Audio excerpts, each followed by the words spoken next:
Hello and welcome to the Alliance Pro Wrestling Network special interview. Joining me today is a man who needs no introduction. He is the Impact Wrestling World Heavyweight Champion. I'm talking about the walking weapon, Josh Alexander. Josh, welcome back to the show, my friend.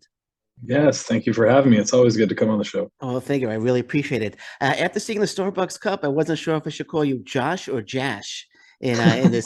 So, how did they get that wrong? I mean, Jash. Well, like I was well aware that like part of their marketing campaign is to put the names wrong so they get more Oh, posts and stuff like that, interaction on social media, and okay. it's pretty genius. But like the barista was just like, "How do you spell your name?" And I was like, Josh. She said, "Okay." And then when we got it, it was wrong. It was just like this is just to a different degree. So whatever. Yeah, well, I once got Loomis, so I was Loomis. I wish I took a picture of it. Wish I took a picture of it. But let's get into it. Last Friday at Emergence, you had an epic match against Alex Shelley. Did you ever think in your wildest dreams that one of your heroes' first ever title shot at the Impact Wrestling World title will come against you? No, no, Okay. no. I think I've said it many times. I never in my wildest dreams did I imagine I'd be in this position as world champion of Impact Okay. Wrestling. So, you know, All right. Well, I noticed that you lost the headgear early in the match, and I know it protects your ears. Was that a concern at all when you lost it really early in the match? not too much. Like my ear's pretty scarred up, and as long as I don't take any like blows or like tears at my ear, especially, like it's all right. It's just I felt naked for most of the match because that's the Okay. first time my headgear's been off for that long. But Yeah, I noticed when you're outside the ring, the headgear was right behind you. I'm like, Josh, grab the headgear. It's right behind you. Put it back on. But no, it was a great match. And to hear Alex Shelley proclaiming that there's only one walking weapon had to be incredibly gratifying. What were you feeling when he said that in the ring? it was surprising. That whole like post match promo thing that surprisingly like got pretty emotional for me for whatever reason, because it really rings true that Alex Shelley is one of those people that I went to see on independent shows that inspired me to even get into ring because like maybe if it wasn't Alex Shelley specifically him, it was the fact that he was on those cards that I dreamt of being on those independent shows that were in Toronto at the time, and he was on every single one. So it was just like a weird like tip of the cap to Alex Shelley as well as to the fact that like everything I do in that ring, like I hope that I can inspire somebody like those people inspired me one day. Well, what was it about Alex Shelley that inspired you to become a wrestler? He had a different style than anything I'd ever seen before, and like much like I've talked about AJ Styles and Low Key and Samoa Joe and all these people, like they carved out their own little niche of pro wrestling, and it just when the first time I saw it, it was unlike anything I'd ever seen. And I think Alex Shelley's continued to do so his entire career. Now as a professional wrestler, I have such an immense amount of respect for him because he's always kind of evolved his style. And when people start ripping him off left and right, like I said in the promo, like there's so many knockoffs of him on Yeah. the independents. Like when they start knocking him off, he'll adjust and he'll be like, well, you think like that's all I actually can do? Well, I can do this too, and I can do this too. Like he's a jack of all trades for pro wrestling, and he has an immense amount of knowledge. And he's always set himself apart from everybody else with his unique look and his unique style. So Absolutely. Definitely one of the greats. So we're going to get a rematch. Do you think he deserves a rematch? I certainly would love a rematch. Yeah. I don't know, what the powers that be might think, but if he earns a Impact World Title shot and I still have it, I would be more than happy to have round two. Now, how differently do you prepare for a match with an Alex Shelley as compared to someone like a Big Joe Doring? Is there any different way that you prepare for each match? I think like the pressure is a little higher when it's someone like Alex Shelley because there's like it's not that I don't respect Joe Doring and what he can do in that ring. It's just I have watched Alex Shelley since I was 18 years old, and the fact that I'm stepping foot in the ring with him for the first time Yeah, one-on-one matchup, like there's added pressure in the sense that I want to perform and to a degree that he thinks that I am at a level such as his own. You know what I'm saying? absolutely, absolutely. And in a promo on Twitter, you said it's only a matter of time before you step in the ring with another hero. So my question to you is, who would you like that hero to be? Oh, there's a long list, man. I've been lucky enough to already wrestle Samoa Joe, but I've said it many times. I would love to wrestle AJ Styles. The likes of somebody who's come in and out recently is Frankie Kazarian. I've never wrestled him, and he's somebody that again I've looked up to since I was 18 years old through his run in TNA and Impact Wrestling and so on and so forth. So I've already faced Chris Sabin. I would love to do it again. Like, the locker room is full of people that I've looked up to. So as world champion, I think there's a lot of those possible matchups in the future.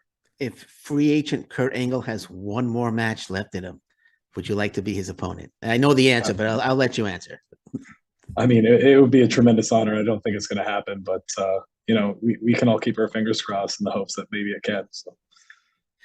Also on Twitter, you actually posted a video. You actually pinned it to your Twitter feed. It's a split screen of past Impact Wrestling superstars doing moves, and you doing similar moves. Were you trying to send a message that you belong in the company of Impact Wrestling superstars now? No, like when I saw the video, I was just so blown away that like these side by sides were so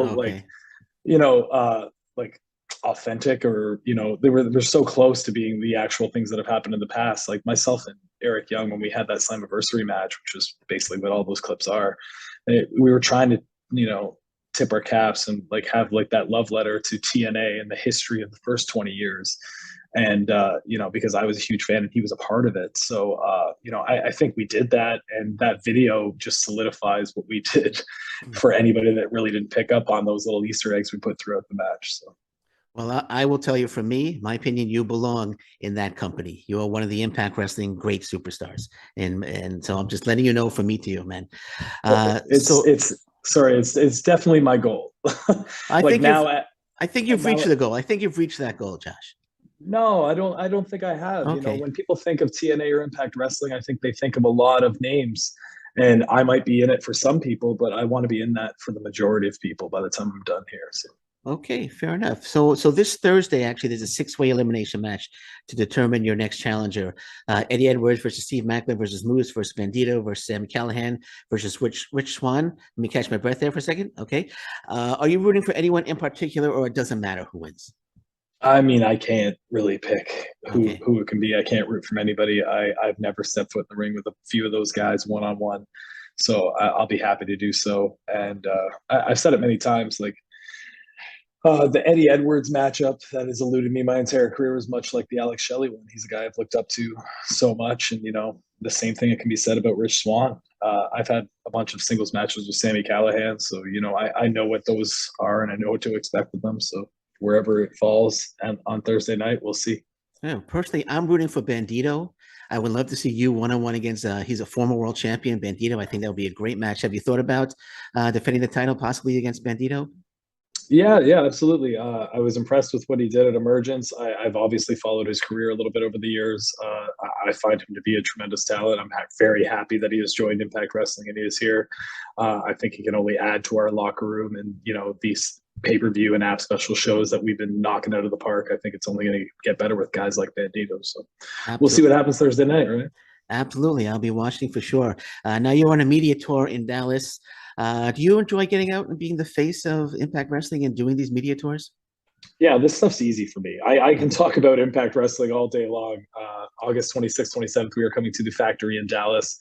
We've been here many times over the past, for Hard to Kill, twice now, and Slammiversary, 3 years ago. So it's a great venue. We have great fans here, and I'm excited to get down here for TV tapings in a couple weeks. Absolutely. So I think it's the Lone Star Stampede is what it's called, right? Yeah. So that's definitely. Is it just TV tapings, or is there going to be Impact Plus event? It's just television tapings. The Emergence one was the Impact Plus event for August. So. Okay. Just curious, how many interviews do you do in a day on these media tours? You must do a ton of them. Probably a dozen at least. Okay. Wow. Wow, that's so just one right after the other. That's gonna be tough though. For me, that would be tough, but I guess you're used to that. Yeah, well, it helps that I was such a fan of the product growing up, so I can talk about this stuff all day and kind of interweave my fandom in with my professional life now. So, yeah. So you spoke about Dallas a bit. Is there anything particular that you enjoy most about going to Dallas? I mean, the barbecue is not bad here whatsoever, so Okay. I enjoy that. And it's just Dallas is like, this venue's been a special place for me. Like, we won the tag team championships in the North, and on an app special, and then 2 days later we defended them in the factory at Slammiversary in a 3-way tag match. So it was the first pay-per-view where I defended those tag team championships. And it's been special ever since. The crowd here is amazing, and it's always good to come back. What does the Walking Weapon have in store for the fans at down? Are you going to be defending the title at all, or we're not sure yet? I am not sure what I'm going to be doing. I know I will be in that ring in some capacity, and every time I'm in that ring, I'm going to give everything I have to make sure the fans have a show. So. Absolutely, man. I'm going to ask this next question. I think I know the answer because we already talked about the match. But you defended the Impact Wrestling World Title numerous times. Do you have a favorite title defense? I'm thinking it's Alex Shelley, but I'll let you answer. I mean, the Ishii one was special in the sense that was a bucket list match for me that I've wanted forever, but. I mean, coming out of that Alex Shelley match, I have yet to really watch it back, but and I might not because it feels so special to me. But I think that might be my best match of all time so far. So, all right, fair enough, man. Fair enough. So we're rolling along here. So Jordynne Grace actually said in a past interview that she would like to hold every title in Impact Wrestling, and actually named you as her tag team partner to chase after the Impact Wrestling tag titles. Could we see this team ever become a reality? I hope so. I would love it. I heard about that the last media scrum I did, and like she had never mentioned it to me, but she's probably my best friend on the Impact roster. We both go to the gym usually every loop together. We have the same similar interests. We're both complete maniacs in the sense that we want to be the best pro wrestlers possible, and we're very supportive of one another. So I think we'd have great chemistry as a tag team. I think that would be a great tag team. On the flip side of that, could you see her defending the world title against Jordynne Grace? Because I know she wants to have every single title. Could we see you defend the title against her in the future? I mean, I just mentioned how competitive we are in the sense that we want to be the best pro wrestlers possible. Yep. So if she wants to challenge for that world championship, I would be glad to do it. I would want it to be on the biggest stage of all, main eventing a pay-per-view as well, just to make it the pressure that much bigger. I think that'll be a terrific match. Do you think we'll ever see a return to live shows on Impact and Access TV? Because I know a lot of the tapings, everything is taped. But do you ever think we'll get back to live shows? And is that something you would like to see? I mean, you never say never. I certainly do enjoy live pro wrestling, like Emergence last Friday night. There's just an added pressure to when things are live. Not that like you can edit really anything out of these television tapings, but it's just like an added bump of adrenaline, and I think that helps not only the roster overperform and put more pressure on themselves, but it just adds a little bit of adrenaline, which always helps the matches as well. Absolutely, man. And how do you feel about the movie to Fridays? Are you okay with that? Because I know I see a lot of people on social media saying that they move to Fridays. They can't watch it live because I might be working. But how do you feel about moving the events to the Fridays? I mean, it's a necessary evil. Like all these companies have been shuffling around their pay-per-views from Sundays to Saturdays to Fridays to all this other stuff. And it's just people can consume so much, especially like not just pro wrestling, but everything from different ways. And if you can't catch it absolutely live, there's going to be replays left and right for you available at all times. So, I just think people consume media completely different these days. And it's usually all online or on your phone, to be honest. So, regardless of how it is, it's a necessary evil. That's absolutely true, my friend. Absolutely true. So Scott Armstrong back with Impact Wrestling as referee and producer. Your thoughts on Scott Armstrong returning to Impact Wrestling? It's great to have a mind like Scott Armstrong as a member of the company. He's been in the business for decades. He has a wealth of knowledge to offer everybody. And, from my first meetings with him on the Ric Flair weekend all the way till last weekend with our television tapings and Emergence, like he's just a wealth of knowledge, and he's always open to helping everybody. And I think that Impact Wrestling, like that's the one thing that sets our locker room apart, is we're all very supportive of one another and we want to do the best we can. So it's certainly welcome. Absolutely. So there are very foolish people out there, I'm going to ask you this, that still are insisting that Impact Wrestling is not going to last. In 2022, being the world champion, if someone approached you and said Impact Wrestling is not going to last, what would you say to them, to these very foolish people? I mean, I just don't think they understand the business of pro wrestling. This company is not hemorrhaging money whatsoever. We're doing quite well. I don't think they understand the revenue streams that are generated by a company like this. And, they can think what they want. Unfortunately, in this day and age, like people are entitled to their opinion. That's fine. But, whether it's right or wrong, you can blast it out there as much as you want on social media And it's just, it's just about tuning out the stuff that, is just complete nonsense. And that's something that qualifies as nonsense to me. So. Absolutely, absolutely. You guys keep knocking it out of the park every event, over and over again. You guys just knock it out of the park each and every time. So, last question here, very, very important question. I hope you're able to answer this. Will we ever see the return of Tim Burr?